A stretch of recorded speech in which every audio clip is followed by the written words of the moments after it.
I didn't expect to find out my wife was cheating on me while lying in a hospital bed. One minute, I was driving home from work, tired but looking forward to finally getting home to Sarah and the kids.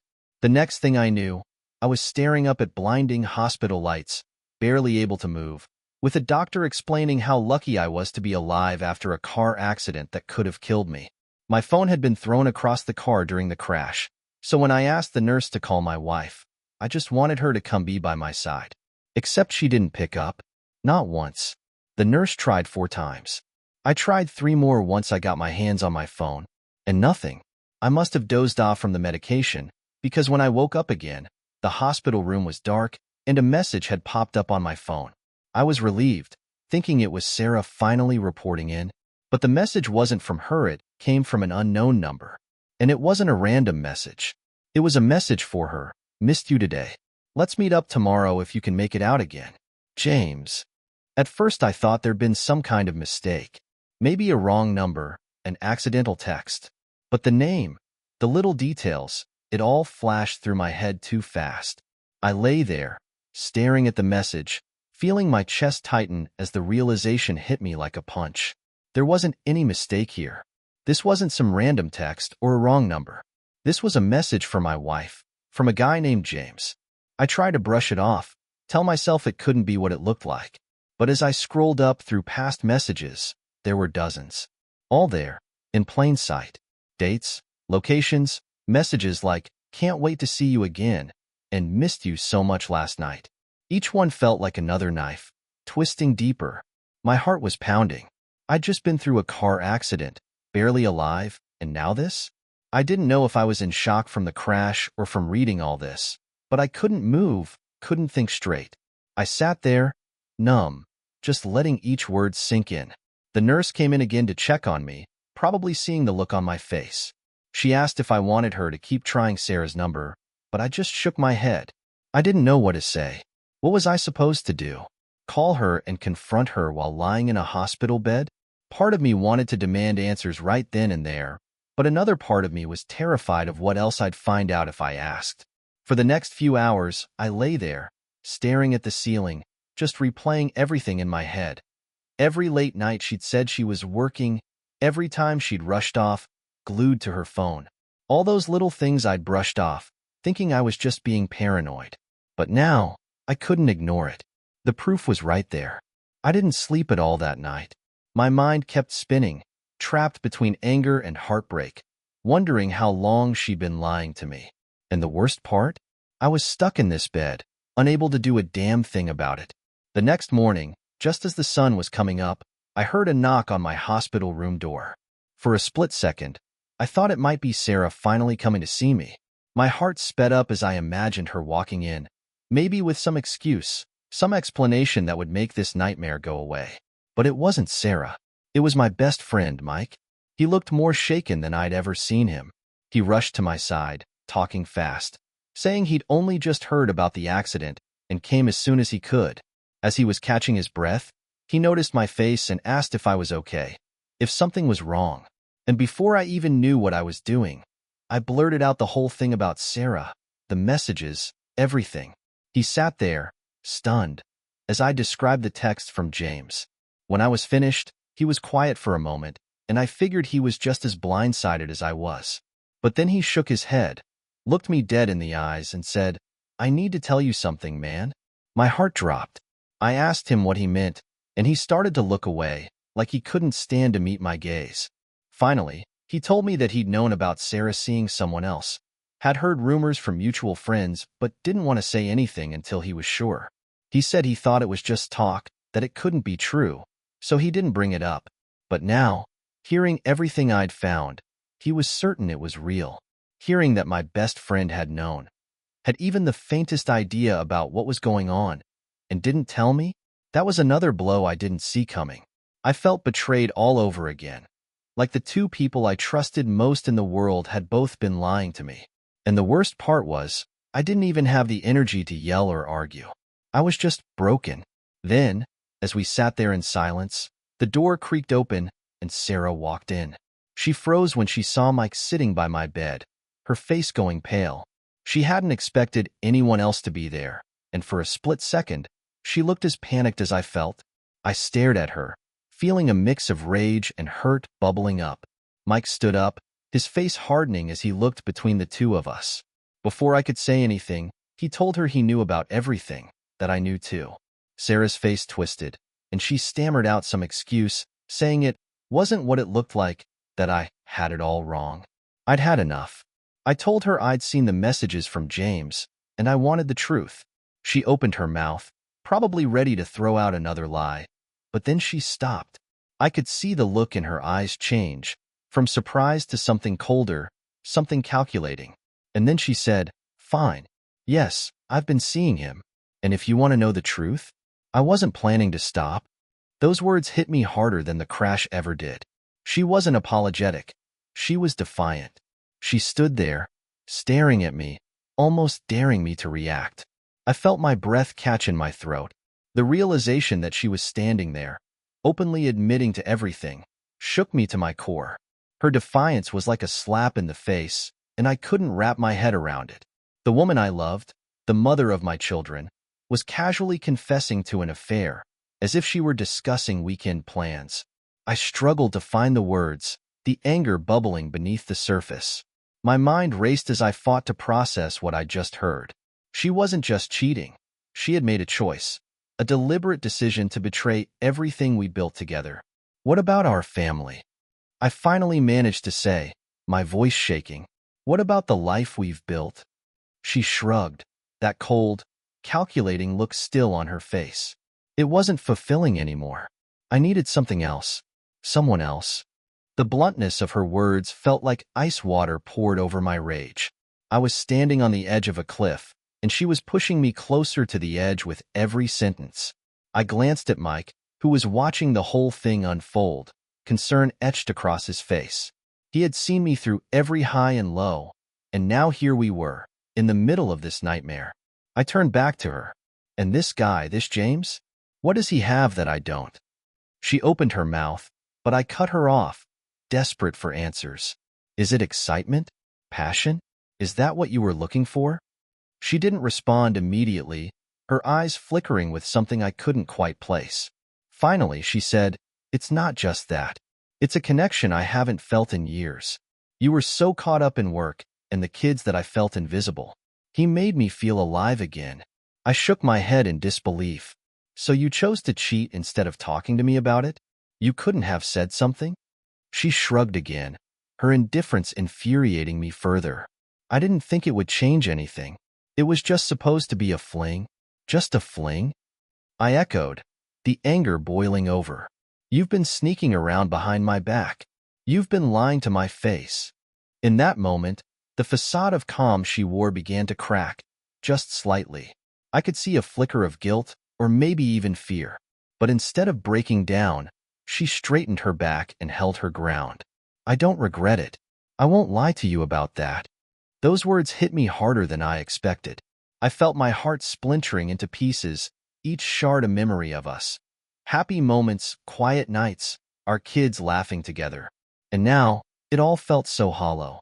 I was here, in a hospital bed, barely alive after an accident, and she was sitting across from me, revealing the depths of her betrayal without any hint of remorse.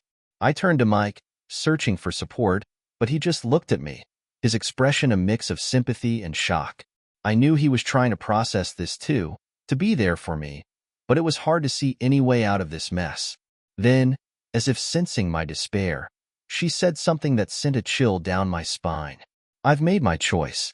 I'm not going to stop seeing him. You can't expect me to just forget about this." And that was the moment I knew things could never go back to what they were. My heart felt heavy, and the weight of betrayal crashed down on me like a tidal wave.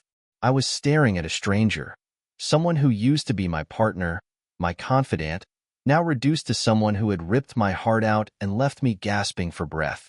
I needed to think. I needed space to figure out how to respond to all of this. As I looked at her, something shifted inside me. I wouldn't let her have the last word. I could feel the tension in the room thickening, every second stretching into an eternity. I needed to regain control of the situation, but all I could think about was how everything I once believed was crumbling around me. As I glanced at Mike, his eyes were wide, but I could tell he was waiting for me to make the next move.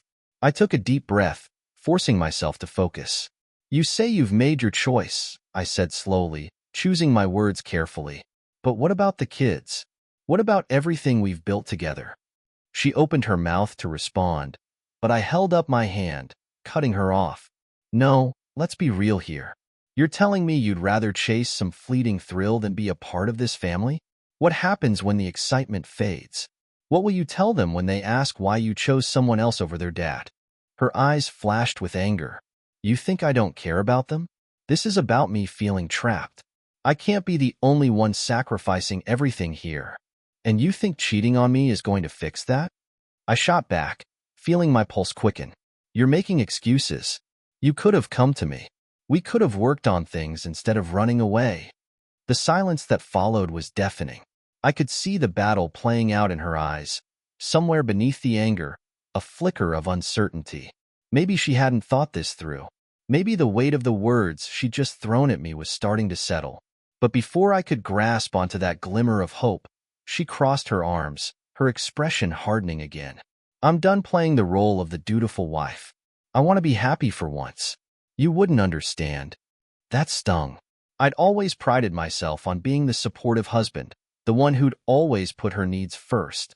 And now, here she was, shoving all of it back in my face. I could feel the anger boiling inside me again, but I didn't want to lose control. I needed to think clearly. "Let's make this clear," I said, my voice low and steady. "You're not just walking away from me. You're walking away from our kids, too. Do you really want to be that person? Do you really think that's what happiness looks like?" Just then, the hospital room door swung open again. A nurse stepped in, looking apologetic as she interrupted our conversation. "I'm sorry to intrude, but I need to check your vitals," she said, glancing nervously between the three of us. I used the moment to my advantage, forcing myself to breathe deeply, trying to regain my composure. As the nurse moved closer, I shot a look at Mike, silently pleading for him to be my anchor through this chaos. The nurse worked quickly, checking my pulse and blood pressure, but I could feel the tension between us, her and me, her and Mike. As she finished up, she looked at me, her expression softening. "You're going to be okay," she said gently. "Just take it one step at a time." I nodded, grateful for her kindness, but I knew that I couldn't just let this go. As soon as the nurse left, I turned back to her, feeling that urgency build again. "You need to understand the gravity of what you're doing," I said, my voice firm. "You have a choice to make, and it doesn't just affect you." Her expression wavered for a moment, and I saw a flicker of doubt cross her face. "What do you want from me?" she asked, her tone suddenly softer. I leaned forward, my heart pounding. "I want you to choose what you truly want. Not just some fantasy with a stranger, but what's real. We have a family that needs you. If you walk away from this, there's no coming back." As the words left my mouth, I realized I was standing at a precipice. My next move could change everything. Her response could either lead us back to something salvageable or drive us further apart. The silence stretched out as I waited for her to say something, anything that might hint at what she was really thinking. Then, just as she opened her mouth to respond, the room's phone rang, cutting through the tension like a knife. We both froze, caught off guard. I glanced at Mike, and we shared a look of confusion. "Who could that be?" he muttered, and I shrugged, feeling the nerves ripple through me. She hesitated, then stepped over to answer it. I watched her, my heart racing, wondering if this phone call would change the course of everything. Was it James? Was he going to tell her to leave me, to run away with him? I leaned forward, straining to hear, but her voice was low and muffled. Whatever was said seemed to change the energy in the room.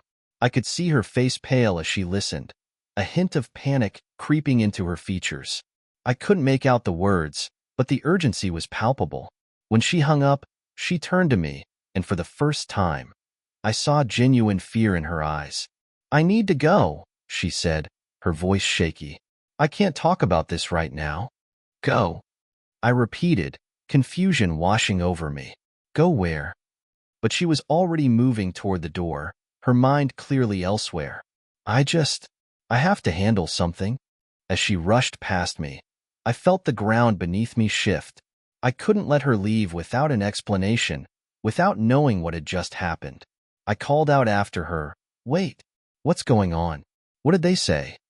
But she was gone, leaving me there in a whirlwind of emotions, confusion, anger, and an unsettling sense of foreboding.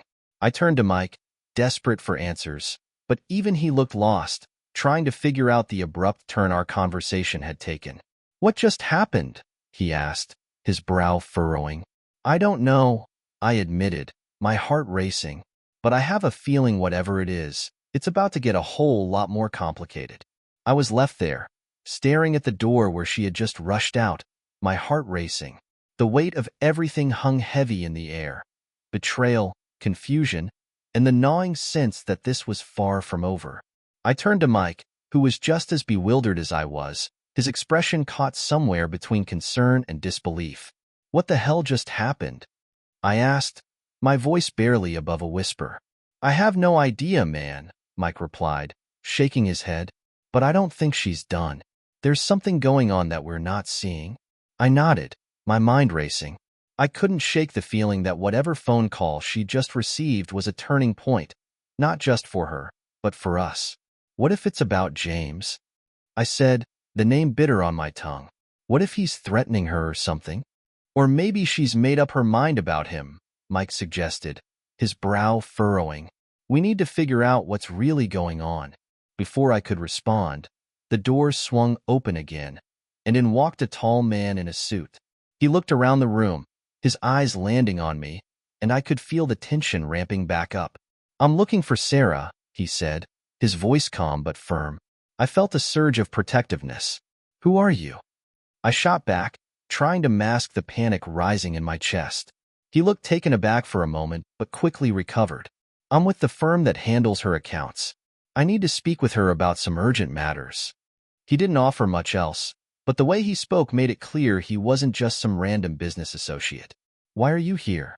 What's so urgent that she couldn't tell me herself?" I pressed, feeling the urgency of the situation. "Listen, I can't discuss this with you without her permission," he replied, his eyes darting toward the door.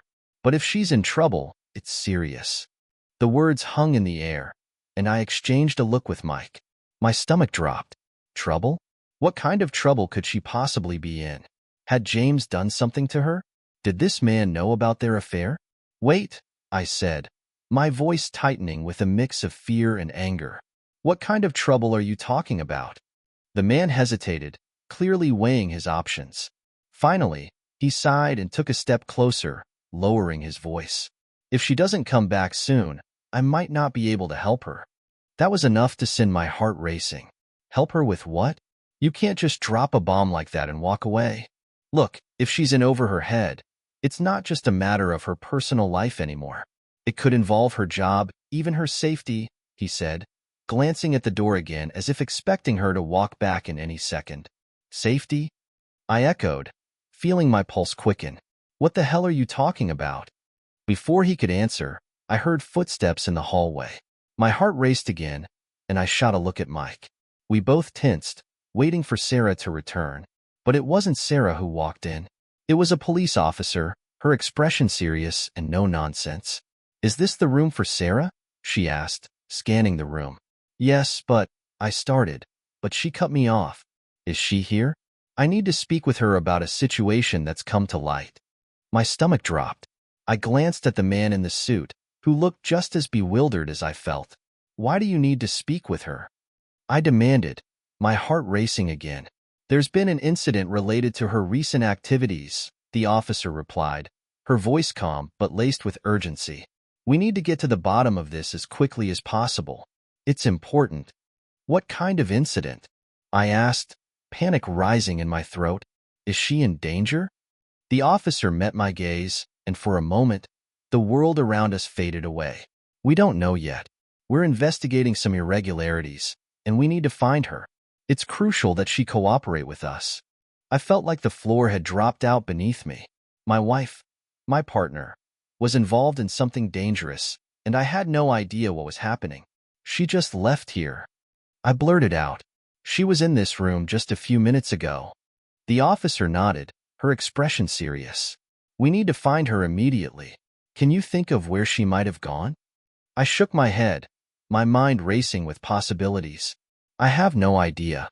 I thought she was just dealing with personal issues. The officer turned to the man in the suit, who looked just as confused as I was. Do you have any idea where she might be? He frowned, clearly trying to piece things together. I don't know. She mentioned something about needing to handle some urgent business, but she didn't tell me any specifics.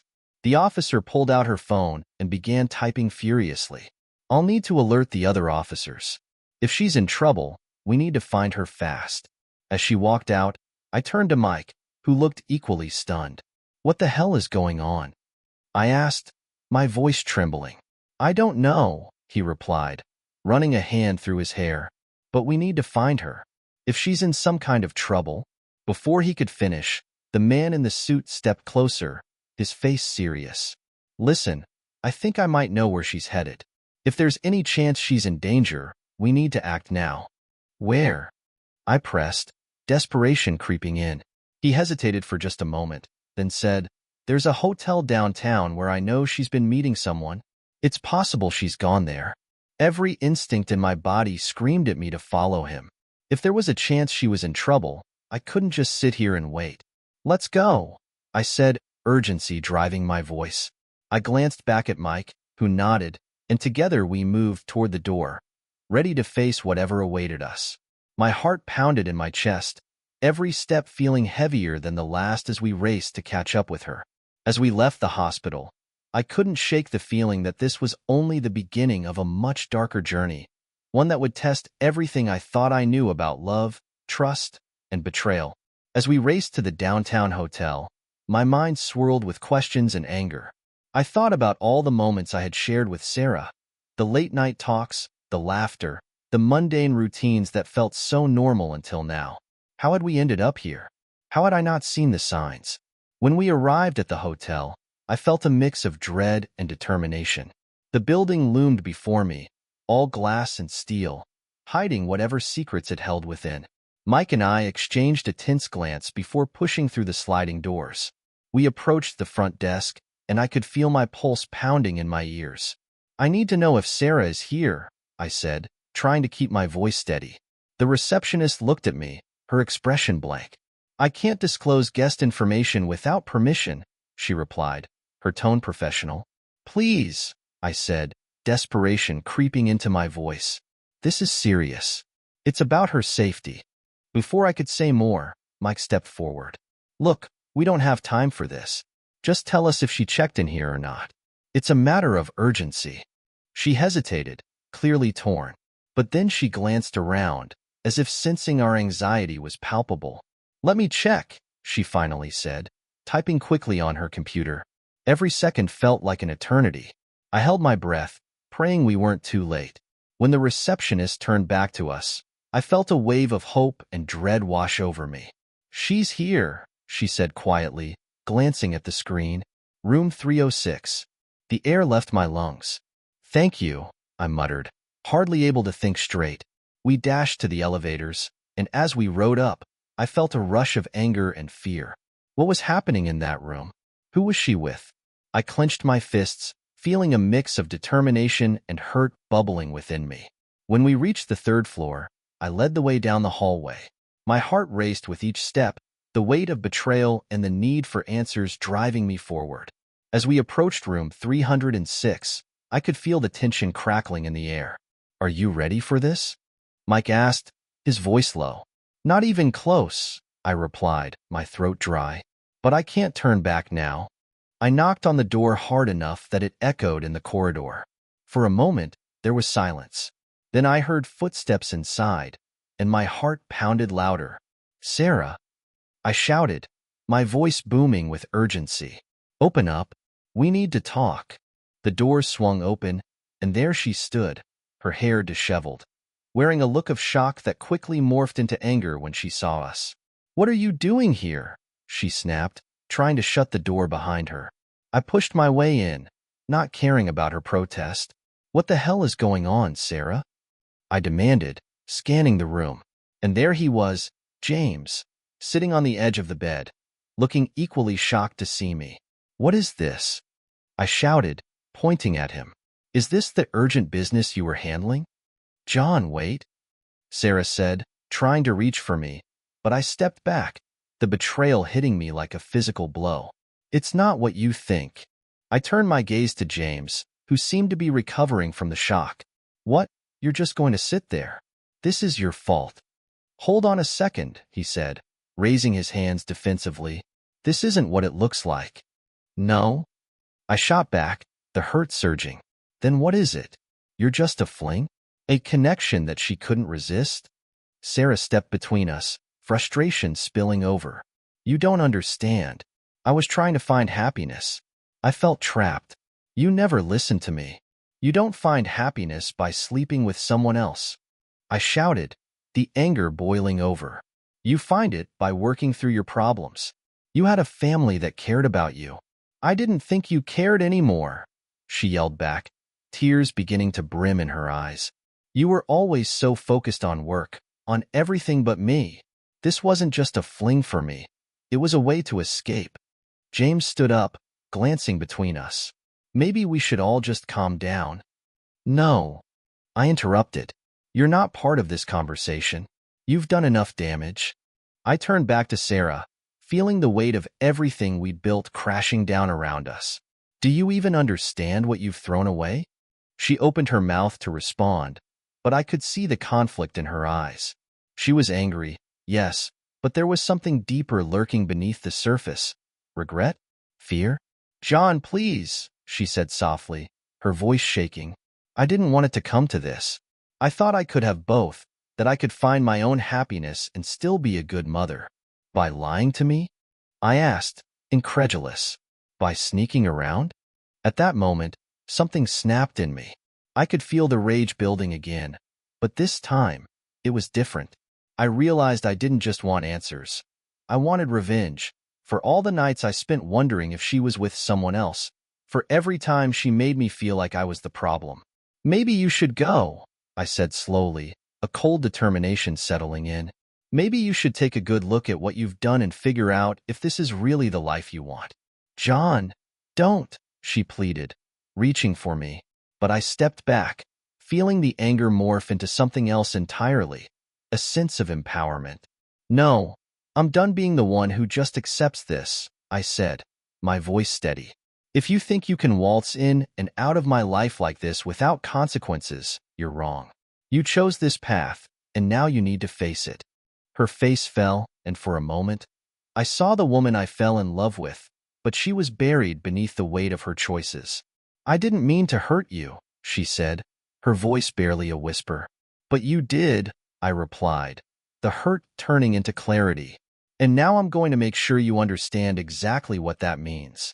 I turned to Mike, and he gave me a look that said he understood. Let's go, I said, feeling the weight lift as I stepped toward the door. But what about the kids? Sarah called after me, desperation creeping into her voice. I paused, glancing back at her. You need to figure out what you want, Sarah. If you want to be in their lives, you better make it right. But understand this, you've lost my trust. You've lost me. As we left the hotel, I felt a strange mix of emotions. I wasn't sure what the future held for us, but I knew I was no longer the man willing to accept betrayal. I had a choice to make too, one that would redefine my path moving forward. In the days that followed, I focused on myself and the kids, setting boundaries and rebuilding my life. Sarah reached out, trying to explain, to apologize, but the trust was shattered. I didn't want revenge for the sake of revenge. I wanted her to understand the gravity of her choices and the pain they caused. Eventually, I realized that the best revenge was to move forward without her, making a life for myself and the kids that was filled with honesty and love. I learned that sometimes the most powerful thing you can do is take back your own happiness and choose a better path, no matter how hard that journey may be. In the end, I didn't need to break her. Life had already done that for her. What I needed was to break free from the pain of betrayal and forge my own future, one that I could be proud of, one that my kids could look up to. And that was a victory in its own right.